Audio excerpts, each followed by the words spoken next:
नगर पालिका हो, चाहे कमिश्नर हो, चाहे डीएम हो, वो कोई राजा लोग नहीं है। वो जितना डेवलपमेंट रामदासपेट में, धंतोली में, नरेंद्र नगर में कर सकते हैं, उतना ही डेवलपमेंट यशोधर नगर में के प्रभाग में नहीं करते। तो हम उनको खुला चैलेंज करते हैं कि आपको कुर्सी खाली करना चाहिए, क्योंकि आप भेदभाव करने वाले ऑफिसर्स हैं। आपको नगर सेवक को तो समझ नहीं है, लेकिन ऑफिसर्स को भी समझ नहीं है।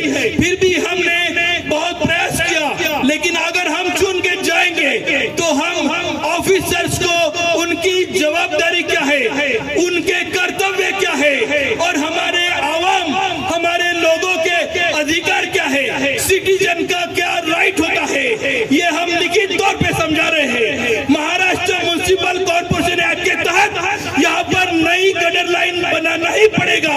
महाराष्ट्र म्युनिसिपल कॉर्पोरेशन एक्ट 1949 के तहत यहाँ पर गार्डन बनाना ही पड़ेगा। महाराष्ट्र एमएमसी एक्ट के तहत यहाँ पर हॉस्पिटल, जिसका कम से कम 50 बेड का हॉस्पिटल हो, जिसमें 24 घंटा सुविधा मिले, उसका निर्माण इस महानगर पालिका को करना ही होगा। ये चैलेंज मैं आपको कर रहा हूँ। साहब आगे बढ़ो, मानकर साहब आगे बढ़ो, मानकर साहब आगे बढ़ो। एपीआई जिंदाबाद, एपीआई जिंदाबाद, एपीआई जिंदाबाद, विजय मानकर जिंदाबाद, ज्ञान विज्ञान जिंदाबाद, महान गोंडवाना प्रबंध राज्य जिंदाबाद, विज्ञानवादी राज्य गोंडवाना राज्य जिंदाबाद, एपीआई जिंदाबाद। Thank you. पूनमताई आगे बढ़ो, एपीआई जिंदाबाद, एपीआई जिंदाबाद, मानकर साहब जिंदाबाद, एपीआई जिंदाबाद, गोंडवाना राज्य जिंदाबाद, विज्ञान भारत जिंदाबाद। इंडिया ये साइंस टेक्नोलॉजी के आधार पर कार्य कर रही है। इंसान का भेद समाप्त करने वाली, मानव को गरिमा के साथ, मानव को उनकी डिग्निटी के साथ जीना सिखाने वाली ये एक पॉलिटिकल पार्टी है जो भेदभाव को पूरी तरह से समाप्त करना चाहती है और भारत के लोगों को मध्यम अमीर बनाना चाहती है। मैं आपको बताना चाहता हूँ, 1947 में हमारा भारत स्वतंत्र हुआ था। उसके बाद 14 अगस्त को पाकिस्तान स्वतंत्र हुआ था और 1947 में ही चाइना भी लिबरेट हुआ था। अगर हम आज बात करें चाइना की पॉपुलेशन, भारत की पॉपुलेशन, लोक संख्या लगभग मिलती जुलती है, लेकिन मैं ये बताना चाह रहा हूं आपको कि भारत में जो डेवलपमेंट हुआ उसकी तुलना में चाइना आज भारत से 80 साल आगे है। क्यों आगे गया चाइना? वो इसलिए आगे गया क्योंकि चाइना में जातिवाद नहीं है, चाइना में डिस्क्रिमिनेशन नहीं है, चाइना में भेदभाव नहीं है। लेकिन भारत में सबसे बड़ा भेदभाव है मुस्लिमों के साथ, गरीबों के साथ, दलितों के साथ, शेड्यूल कास्ट के साथ, महिलाओं के साथ, शेड्यूल ट्राइब के साथ सबसे ज्यादा भेदभाव होता है। और मैं आपको ये बताना चाहता हूँ, हमारे प्रभाग में, यशोधरा नगर प्रभाग में भी सबसे ज्यादा भेदभाव नागपुर के लोग करते हैं। आप देखेंगे सबसे ज्यादा क्राइम यशोधरा नगर पुलिस थाने से होता है। और हमारे लोगों को, मुस्लिम हो चाहे दलितों में शेड्यूल कास्ट के लोग हो चाहे शेड्यूल ट्राइब के लोग हो, इन्हें झूठे अपराधों में फंसाया जाता है। हमारे जो मेहनती लोग हैं उनके ऊपर झूठे ऑफेंसेस रजिस्टर किए जाते हैं। हमारे लोगों के ऊपर, हमारे लोगों को झूठी शिकायतों में फंसाकर उनके घर तोड़े जाते हैं। जो आवाम की आवाज उठाने के लिए घर से बाहर निकलते हैं, ऐसे लोगों के ऊपर ये नागपुर के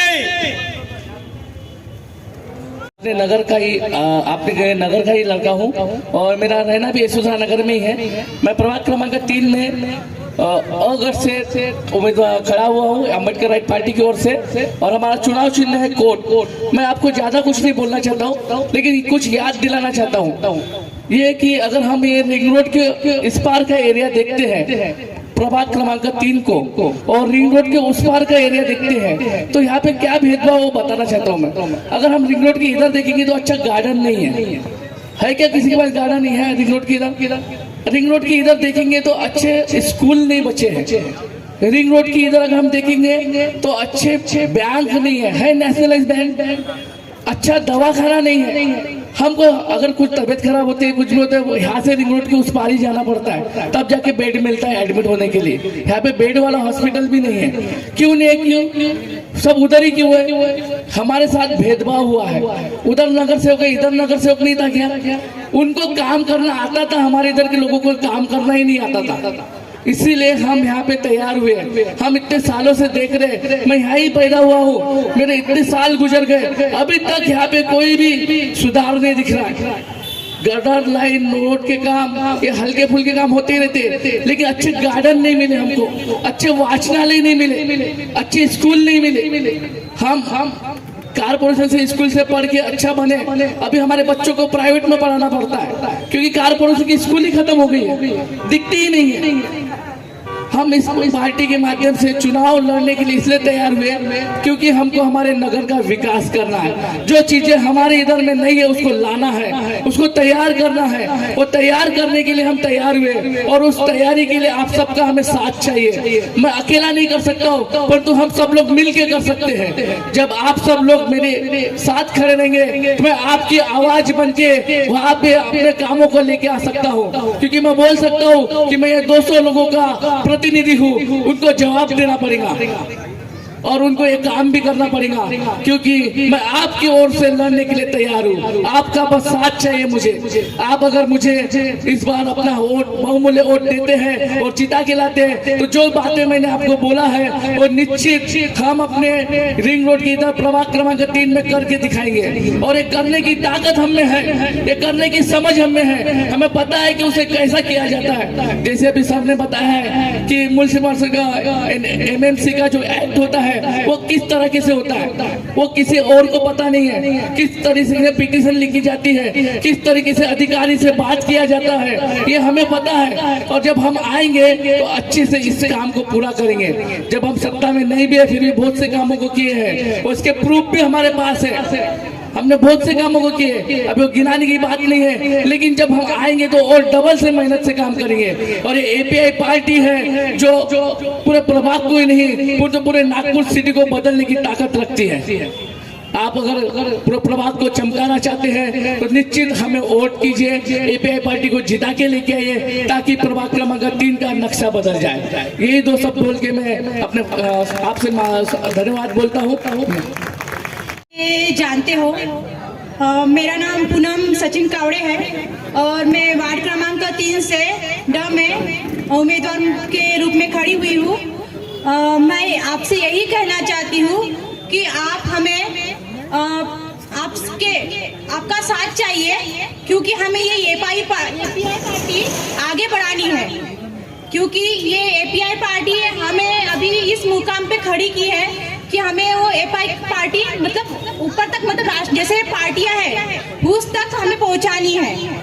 आपका साथ नहीं रहेगा तो हम ये कर नहीं पाएंगे। इसलिए आपको ये कहूंगी कि हमारा साथ दें और हमें आपका सहयोग इसी। और एक बात कहना चाहूंगी मानकर सर, हम जब अभी भारतवाड़ी में गए थे विजिट करने, और तब हमें कुछ बच्चे मिले। उन्होंने कहा मैडम हम आपको वोट करें। मैंने कहा बच्चा क्यों? क्योंकि हमें अभी यहाँ पे प्लेग्राउंड चाहिए, क्योंकि हमें खेलने के लिए नहीं है, हमें अच्छा स्कूल चाहिए। हमें इस मतलब कि यहाँ महाराष्ट्र स्कूल है, वहाँ से यहाँ आते हैं बच्चे, क्योंकि मैं महाराष्ट्र स्कूल की टीचर हूँ, प्राइवेट में पढ़ाती हूँ, तो मुझे पता है कि वहाँ के बच्चे यहाँ आते हैं, उनको बहुत प्रॉब्लम होती है। तो इसीलिए हम चाहते हैं कि उन बच्चों के लिए हम अच्छा स्कूल बनाए और प्लेग्राउंड बनाए और अच्छा अस्पताल बनाए, कि आगे चल के उनको प्रॉब्लम ना हो और हमें कहीं और जाना ना पड़े। यहीं पे हम सब ये कर सकते हैं और हम ये गारंटी देते हैं कि अगर हम दोनों चुन के आए, अनिकेत भैया और मैं, तो हम ये पूरा वार्ड का नक्शा बदल के रखेंगे, ये हम गारंटी देते हैं। और यही हम दो शब्द करके धन्यवाद करते हैं। Thank you sir. स्वास्थ्य और सामाजिक सुरक्षा और संपत्ति सुख समृद्धि ये होनी चाहिए। जब इंडिया के हर परिवार का ग्रॉस GNI डॉलर टर्म्स में $15,000 से ज्यादा होगा, तब जाके इंडिया विकसित होगा। केवल तीसरे नंबर पर GDP आ जाने से इंडिया डेवलप नहीं होगा। इंडिया की आधे से ज्यादा आबादी पिछड़ी रहेगी, इस बात को आप ध्यान में रखिए। और वो 50 से ज्यादा आबादी में कौन होंगे? वो आप होंगे, आपके बच्चे होंगे, आपके चाचा मामा काका होंगे, आपका परिवार होगा, आप जिस कम्युनिटीज को बिलोंग करते हैं वो लोग होंगे। तो कृपा करके अपने वोट को वेस्ट मत कीजिए। आप कृपा करके जो है वोट को वेस्ट मत कीजिए और ये इलेक्शन से एक मैसेज दीजिए भारतीय जनता पार्टी और कांग्रेस को। ये इलेक्शन से 2 कोर्ट को यहां से चुन कर देकर नागपुर से और महाराष्ट्र और इंडिया में एक संदेश दीजिए कि आपकी मनमानी को चैलेंज करने के लिए विजय मानकर इस देश में है, वो आपकी मनमानी को चलने नहीं देंगे। और अगर आप ऐसा नहीं करते हो,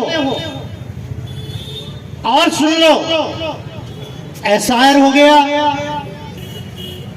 systematic intensive revision of the voter list, Chhattisgarh में हुआ, मध्य प्रदेश में हुआ, बंगाल।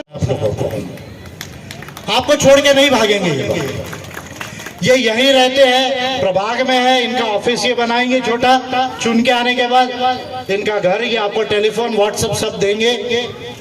इनके ऊपर भरोसा करके ये मैं बात कह रहा हूं। नागपुर कारपोरेशन में 2 लोगों को यहां पर चुना के आप भेजो। और ये जो ब्रॉडर पिक्चर मैंने आपको बताया, इस पिक्चर को ध्यान में रखिए। हमको अपना विकास करना है, जमीन के पट्टों को मिलाना है, घर मिलाना है, हमको अच्छी स्कूल बनाना है, CBSE पैटर्न की 50 बेड का हॉस्पिटल बनाना है। जो सीवरेज लाइनें, गटर लाइनें जो छोटी हो गई, चौक होके बहती है, गंदगी होती है, उससे बीमारियां होती है, उसको बड़ा करना है। साफ सफाई और बाकी चीजों को यहाँ अच्छा करना है। और भी 2-4 छोटी चीजें हो सकती है, वो चीजें पानी है और बाकी चीजें है, उसको भी आप ये सारी चीजें जो है एक अच्छा जीवन जीने के लिए प्रभाग नंबर 3 में जो भी लगता है उसको हमें लाना है और भारतीय जनता पार्टी को यहाँ से आउट करना है। मैं OBC के लोगों से भी कहूंगा कि भारतीय जनता पार्टी के पीछे आप अगर आंख बंद करके जा रहे हैं तो जनगणना और जनगणना के बाद जो पॉलिसी आएगी उसमें बीजेपी आपके साथ न्याय नहीं करेगी।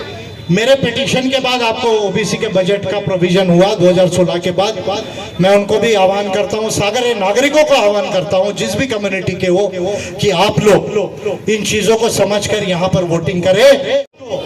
कोर्ट की बटन पर जो है वो क्या करेंगे आप लोग? कोर्ट पर क्या करेंगे? कोर्ट पर, जम से बोलो, कोर्ट पर, कोर्ट पर, कोर्ट पर वारे को, वारे को, उड़ गई पतंग, उड़ गई पतंग, वारे को, वारे को, गया पंजाब, गया पंजाब, वारे को। और कमल को कीचड़ में डुबोना, कमल को कीचड़ में डुबोना है। धन्यवाद, धन्यवाद, thanks a lot once again. प्रभाग नंबर 3 में अगर 16 तारीख को ये चुन के आए तो विजय रैली में मैं आपके बीच में फिर से आऊंगा। विजय रैली में मैं आपके बीच में फिर से आऊंगा। मेरी बात आप लोगों को समझ गई? 2 दिन 3 दिन आपके हाथ में है। घर घर में जाइए, सबको समझाइए कि मानकर साहब आए और बता के गए, और मोदी से लेके गडकरी और फडणवीस से लेके नितिन राउत की क्लास लगा कर गए। ये बात आप घर घर में बताएं और ये 2 लोगों को चुन के लाए। धन्यवाद। Good night. Thank you. शब्बा खैर।